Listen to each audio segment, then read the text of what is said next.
രണ്ടാഴ്ചക്കുള്ളിൽ കേരളത്തിൽ ഒരു വലിയ ബോംബ് പൊട്ടും. മാസപ്പടി വിവാദത്തിൽ മുഖ്യമന്ത്രി പിണറായി വിജയന്റെ കസേരയുടെ ആയുസ് വെറും 2 ആഴ്ച മാത്രമായി ചുരുങ്ങിയിരിക്കുന്നു.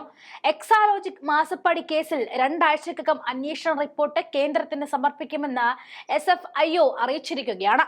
അന്വേഷണം ചോദ്യം ചെയ്തുള്ള CMRL ഹർജിയിൽ ഡൽഹി ഹൈക്കോടതിയിൽ നൽകിയ സത്യവാങ്മൂലത്തിലാണ് ഇത് വ്യക്തമാക്കിയത്. എക്സാലോജിക് ഉടമ വീണ വിജയന്റേതടക്കം 20 പേരുടെ മൊഴി എടുത്തുവെന്നും SFIO കോടതിയെ അറിയിച്ചു കഴിഞ്ഞു. മാസപ്പടി ഇടപാട് ആദായ നികുതി ഇന്ററിയം സെറ്റിൽമെന്റ് ബോർഡ് തീർപ്പാക്കിയതാണെന്നും ഇനി അന്വേഷണത്തിന്റെ ആവശ്യമില്ല എന്നും ചൂണ്ടിക്കാണിച്ചായിരുന്നു CMRLന്റെ ഹർജി. മാസപ്പടി കേസ് അന്വേഷണം അവസാന ഘട്ടത്തിലാണെന്നും അന്തിമ റിപ്പോർട്ട് സമർപ്പിക്കാൻ തയ്യാറാണെന്നും SFIO സത്യവാങ്മൂലത്തിൽ പറയുന്നുണ്ട്. റിപ്പോർട്ടിന്റെ അടിസ്ഥാനത്തിൽ കേസ് എടുക്കണോ എന്നതിൽ കേന്ദ്രമാണ് തീരുമാനം എടുക്കേണ്ടത്. CMRLന്റെ ഹർജി തള്ളണമെന്നും SFIO സത്യവാങ്മൂലത്തിൽ ആവശ്യപ്പെടുന്നു. റിപ്പോർട്ട് പരിശോധിച്ച ശേഷം വീണ വിജയൻ അടക്കമുള്ളവർക്കെതിരെ പ്രോസിക്യൂഷൻ നടപടി ആവശ്യമുണ്ടോ എന്ന കാര്യം കേന്ദ്ര സർക്കാർ തീരുമാനിക്കുമെന്നും SFIO ഹൈക്കോടതിയെ അറിയിച്ചു. എൻഫോഴ്സ്മെന്റ് ഡയറക്ടറേറ്റിനെയും സീരീസ് ഫ്രോഡ് ഇൻവെസ്റ്റിഗേഷൻ ഓഫീസറുടെയും അന്വേഷണത്തിനെതിരെ മാസപ്പടി നൽകിയ കരിമണൽ കമ്പനിയായ Cochin minerals and rutile limited സമർപ്പിച്ച ഹർജിയിലാണ് സത്യവാങ്മൂലം.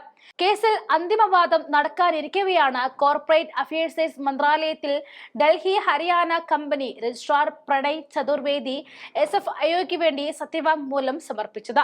കേസിൽ കക്ഷി ചേരാൻ BJP നേതാവും അഭിഭാഷകനുമായ ഷോൺ ജോർജ് നൽകിയ അപേക്ഷയും പരിഗണിച്ചേക്കും.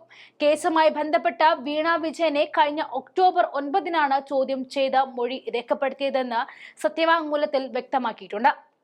ഓഗസ്റ്റ് മുതൽ ഒക്ടോബർ വരെയുള്ള വിവിധ മാസങ്ങളിലായി മറ്റ് 19 പേരെയും ചോദ്യം ചെയ്തു കഴിഞ്ഞു.